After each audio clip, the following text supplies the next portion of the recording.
My parents gave my pumped breast milk to my sister's puppy while my baby cried from hunger. The puppy needs nutrients, Mom said. Formula exists, stop being selfish. My baby was hospitalized. They had no idea what was coming next. The freezer was empty. I stood there at 2 a.m., my engorged breasts aching, feeling like my world had just collapsed around me. The basement was cold and damp, with that persistent musty smell that had become the backdrop to my new reality as a single mother. Water stains decorated the ceiling like abstract art, and I could hear mice scurrying behind the walls. This was supposed to be temporary, just until I got back on my feet after Ryan's death. That was 8 months ago. The silence in the house felt oppressive, broken only by Amelia's increasingly desperate cries from upstairs. I had developed a routine over these past weeks: wake up every 3 hours, pump milk while my daughter slept, label and store each precious bag with the care of someone handling liquid gold. Because that's what it was to us.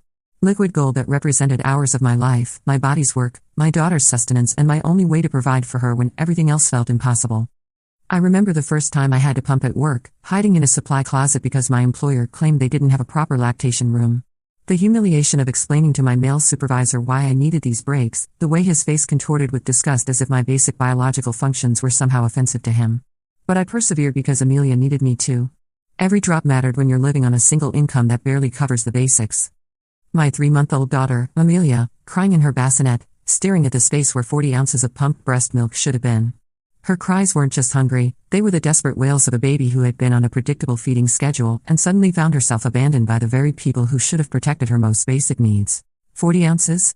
I painstakingly collected over 2 weeks, pumping every 3 hours while working from home, storing each precious bag labeled with dates and times. Each bag represented a small victory in my struggle to maintain some semblance of control over our chaotic life. Amelia, 2 ounces, 3:15 to 6 a.m. written in my careful handwriting, as if the precision of my labeling could somehow bring order to the chaos that had become our existence. Those bags weren't just milk, they were security, peace of mind, insurance against exactly this kind of emergency. They represented countless nights of interrupted sleep, the sharp pain of engorgement when my body produced more than Amelia could consume directly, the careful balancing act of maintaining my supply while working to support us both.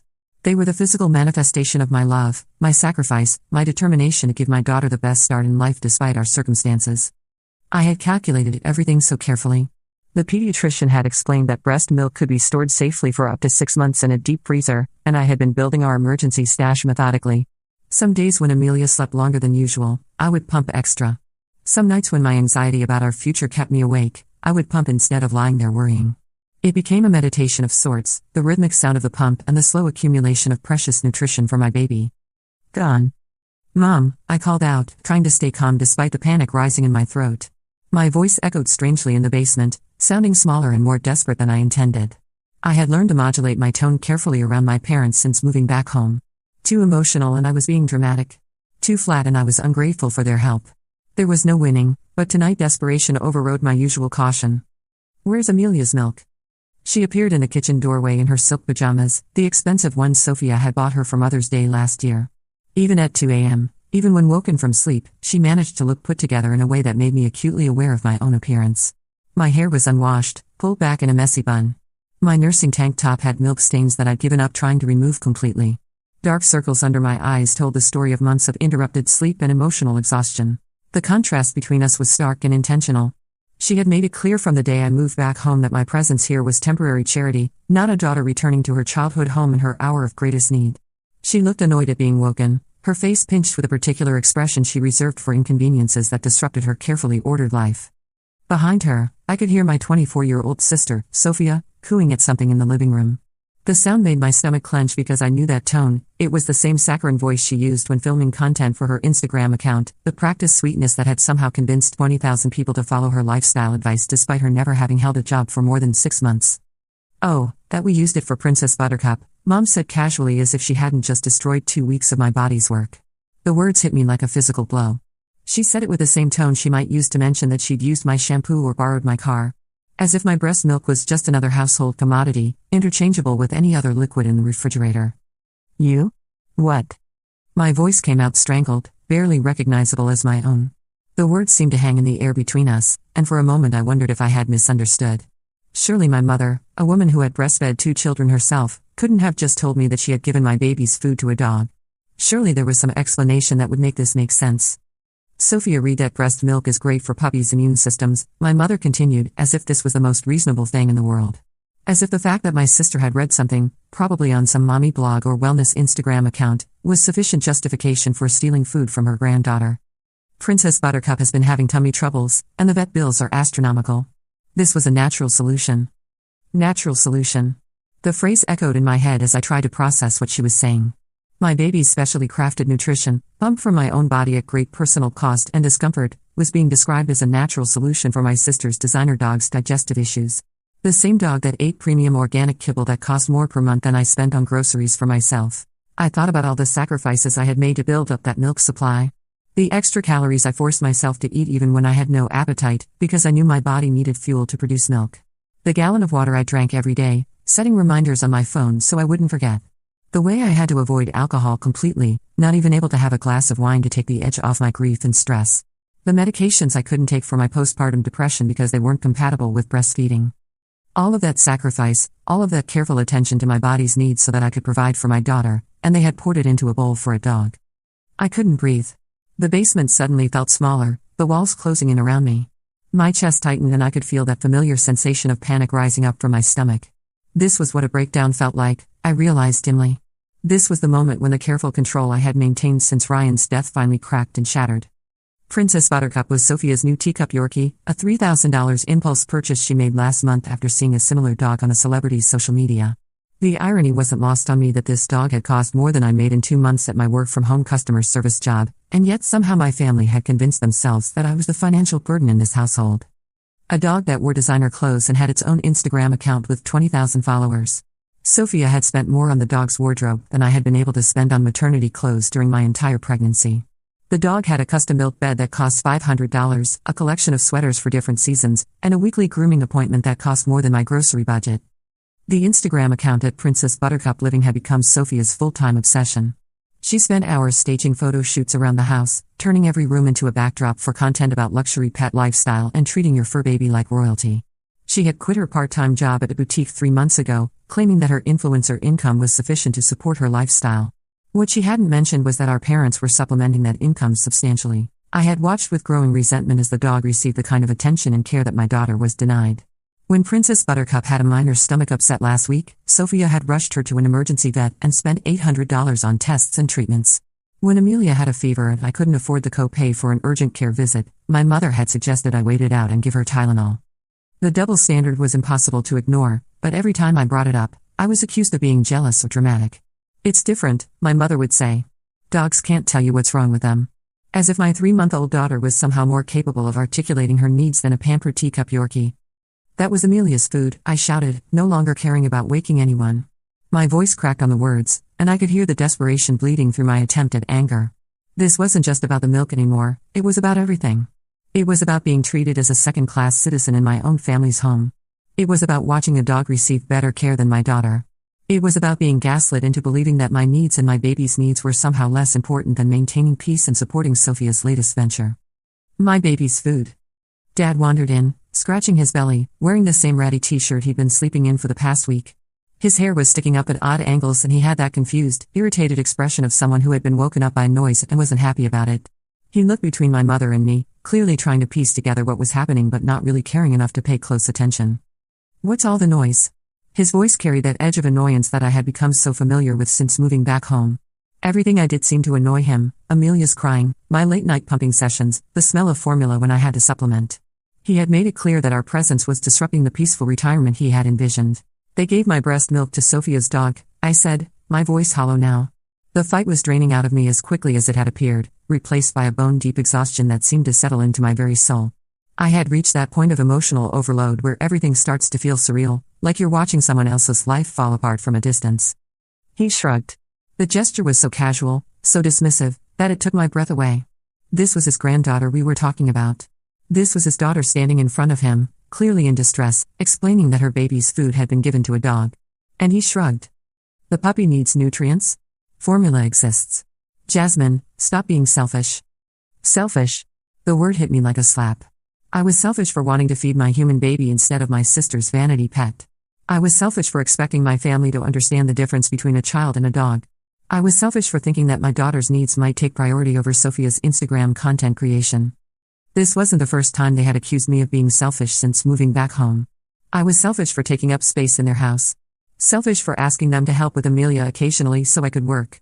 Selfish for not being grateful enough for their generosity in letting us stay. Selfish for grieving my husband's death in a way that made them uncomfortable. But this felt different. This felt like a final nail in the coffin of any hope I had maintained that my family might actually care about my daughter and me. This was the moment I realized that we truly were on our own, even while living under my parents' roof. Formula is expensive, I said through gritted teeth, trying to explain something that should have been obvious to anyone with a functioning brain. And Amelia doesn't tolerate it well. She's been exclusively breastfed. The truth was more complicated than that. Formula wasn't just expensive, it was a luxury I could barely afford on my limited income. A single can of the hypoallergenic formula that Amelia could tolerate cost nearly $40 and lasted maybe 3 days. That was almost $400 a month just for formula, not counting bottles, sterilizing equipment, and all the other supplies needed for bottle feeding. But beyond the financial burden, there was the emotional cost. I had committed to breastfeeding not just because it was healthier for Amelia, but because it was one of the few ways I could provide for her that didn't require money I didn't have. In a world where I felt powerless and dependent, breastfeeding was something that was uniquely mine, something I could give my daughter that no one else could. The few times I had given Amelia formula, the results had been disastrous.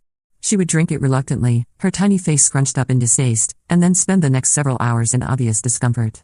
Her stomach would become distended and hard, and she would cry the particular cry of a baby in pain, not hungry crying or tired crying, but the desperate wail of genuine distress. Then make more milk, Mom interrupted, as if I were a cow that could simply be turned on and off at will. It's free from your body. Right? Just pump again. The ignorance behind her words was staggering. This was a woman who had breastfed 2 children herself, who should have understood the basic biology of milk production. But somehow, in her determination to defend Sophia's actions, she had convinced herself that breast milk was an unlimited resource that I was hoarding out of spite. That's not how it works. That's not how any of this works. I thought about trying to explain to her how milk production actually worked, how it was based on supply and demand, how stress could impact letdown, how it took time to rebuild a depleted supply. I thought about explaining that the bags of frozen milk represented hours and days of careful planning and timing, not something that could be instantly replaced. But they'd never understood. They had never understood anything about my situation since Ryan died. They didn't understand grief, they didn't understand single motherhood, they didn't understand financial stress, and they certainly didn't understand the complex biology of breastfeeding. When I moved back home after my husband, Ryan, died in a car accident when I was 7 months pregnant, they treated my grief and my baby as inconveniences.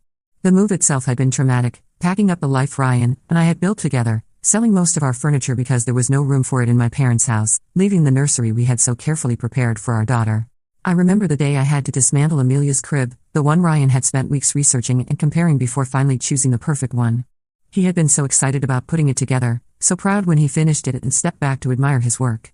Our daughter is going to sleep like a princess, he had said, not knowing that he would never see her use it.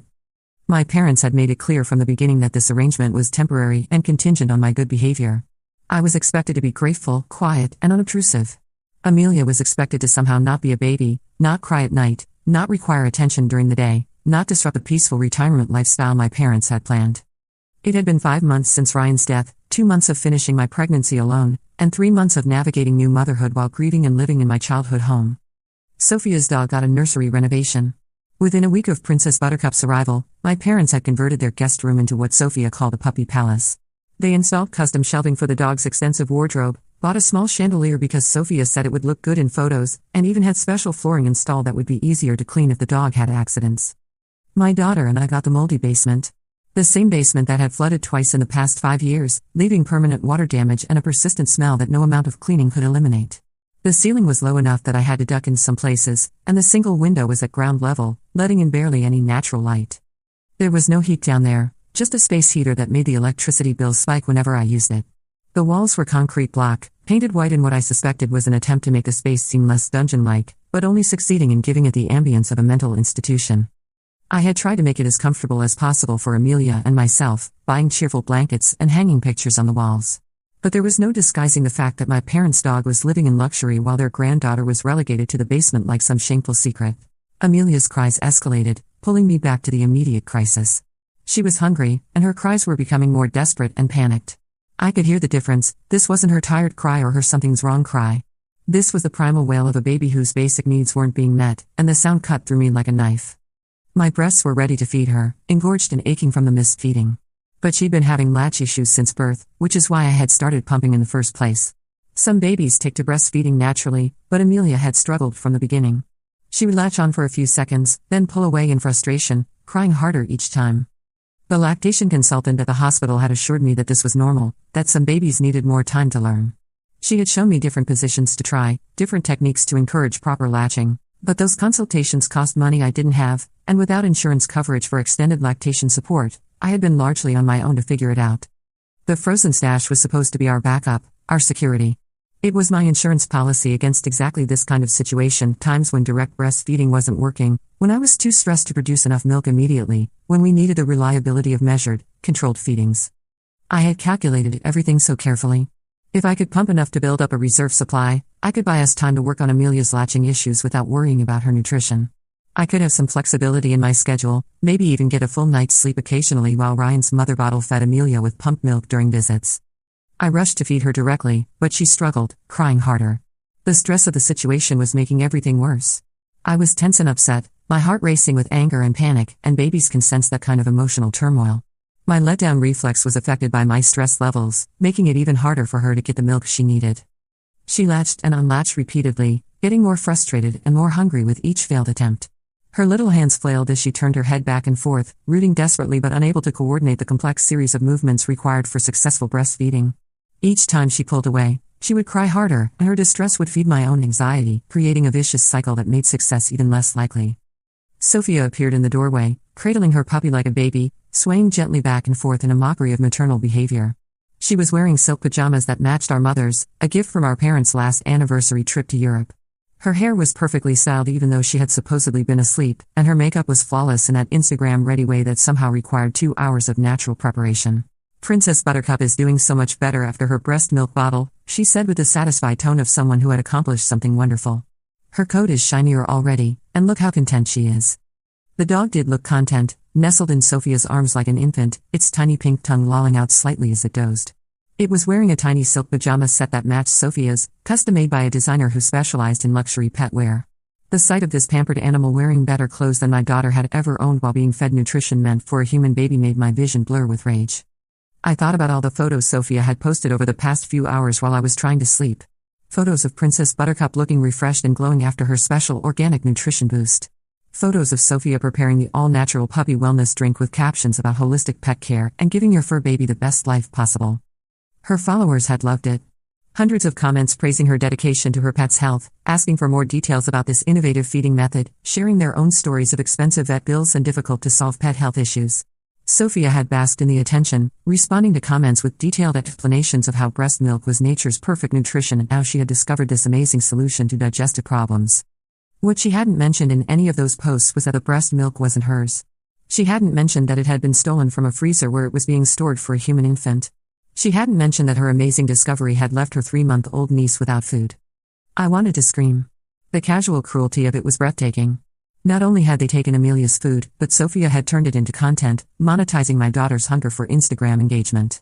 She had built her entire brand around the illusion of luxury and caring, and somehow stealing from a baby fit perfectly into that narrative. Instead, I grabbed my keys, my hands shaking with a combination of adrenaline and exhaustion.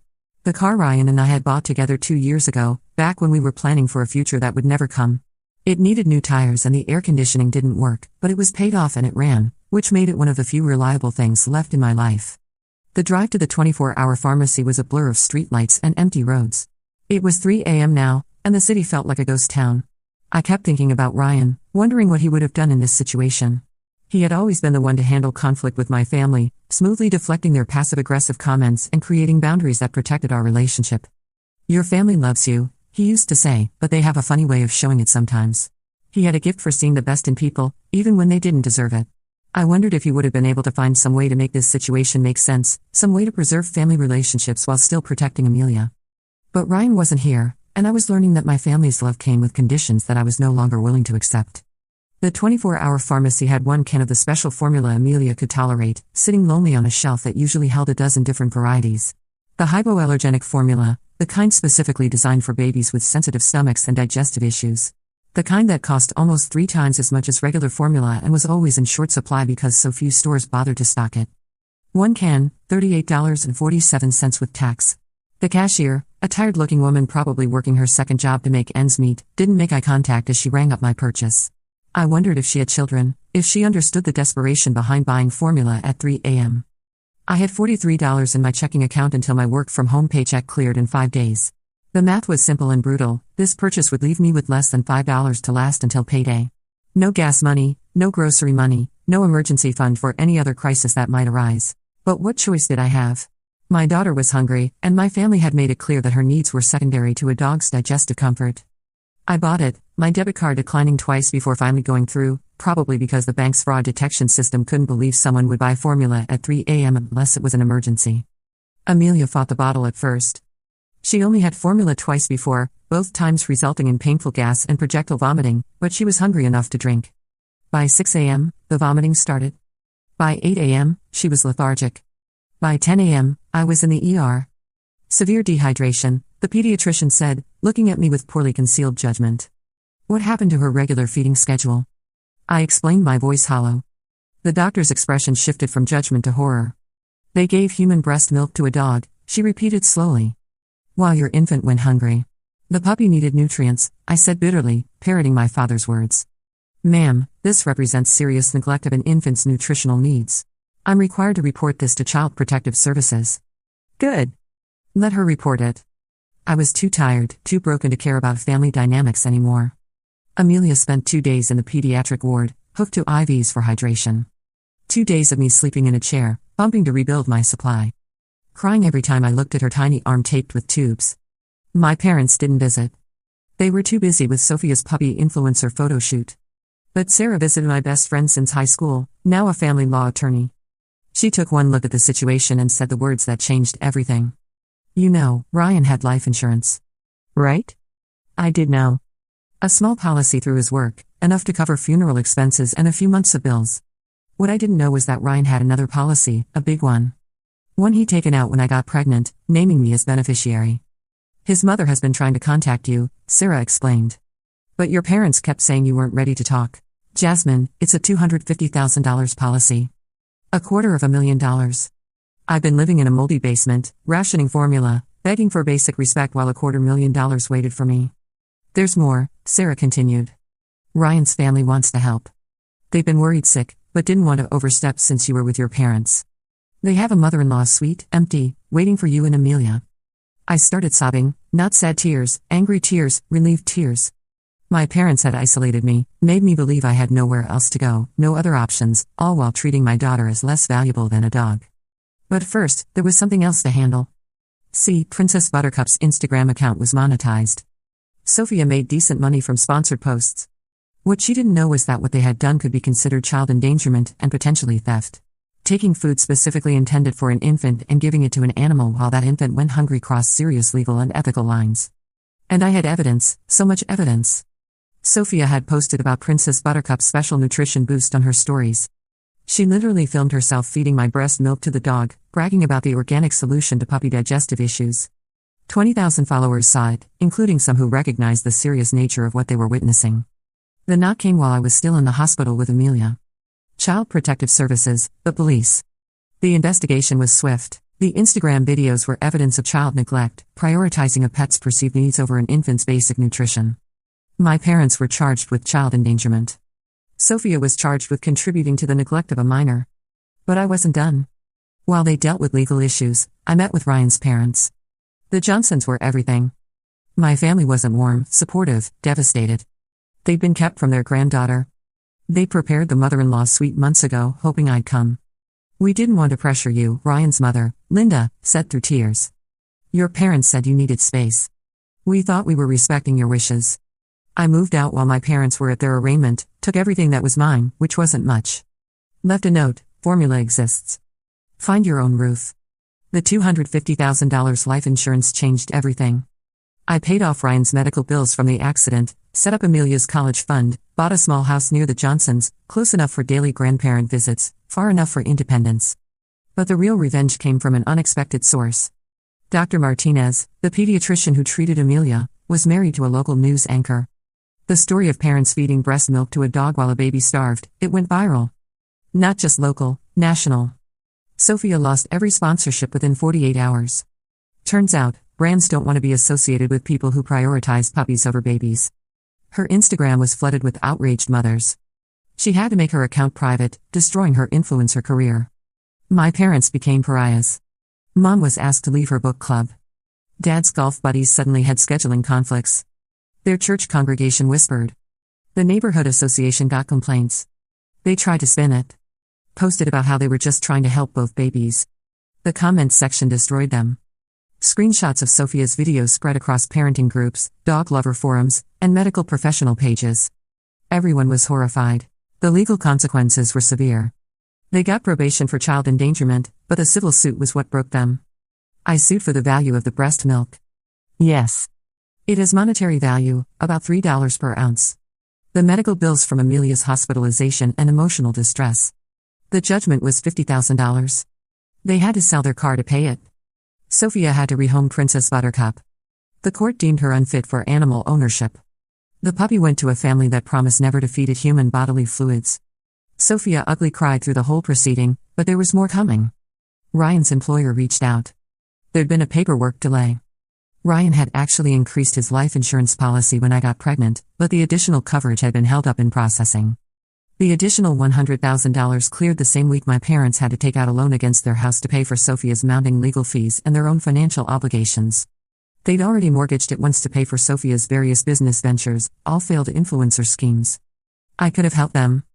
I had $350,000 total now. I could have covered their legal fees, made it all go away. Instead, when their house eventually went up for sale due to their financial difficulties, I made an offer. Cash. Then I donated it to a nonprofit that provides housing for single mothers escaping difficult situations. Mothers who need a safe place where their baby's food won't be taken for pets. The opening ceremony was beautiful. We converted my old basement room into a playroom for children. The room where Princess Buttercup had her nursery became an actual nursery for human babies. My parents' master bedroom was turned into a lactation support center complete with industrial breast pumps and freezers for milk storage. I named it Amelia's house.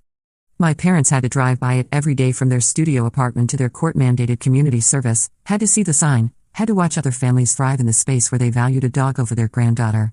Sophia works at a pet store now. Not a fancy one. The kind as part of a big box chain. She's not allowed to have social media as part of her probation. Every time someone recognizes her as the breast milk puppy girl, she has to explain, has to relive her humiliation. My parents work too. Mom stocks shelves at a grocery store. Dad does night security. They can't retire. All their savings went to legal fees and failed attempts to salvage their reputation.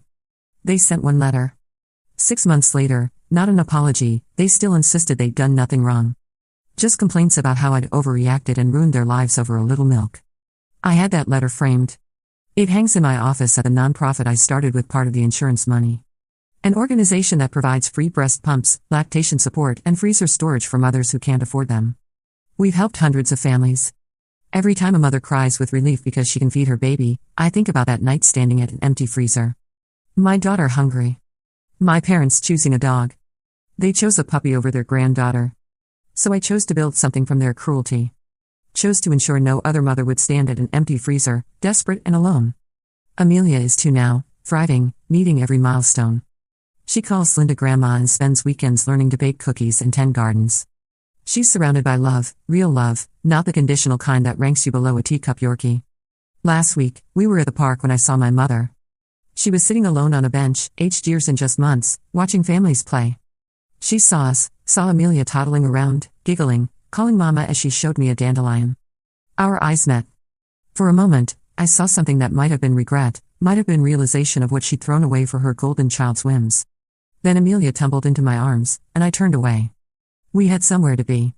The Johnson family's Sunday dinner, where my daughter would be treasured, celebrated, chosen, where her food would never ever go to a dog. They had no idea what was coming next. Neither did I that night at the empty freezer. But desperation and a mother's rage are powerful motivators. They gave my babies food to a puppy. In return, I gave their house to mothers who understood that babies come first. Always. Seems fair to me. The milk was just the beginning. The real loss was the granddaughter they'll never know. The family they demolished for Instagram likes and a dog's shiny coat. Hoped Princess Buttercup was worth it. Spoiler, she wasn't.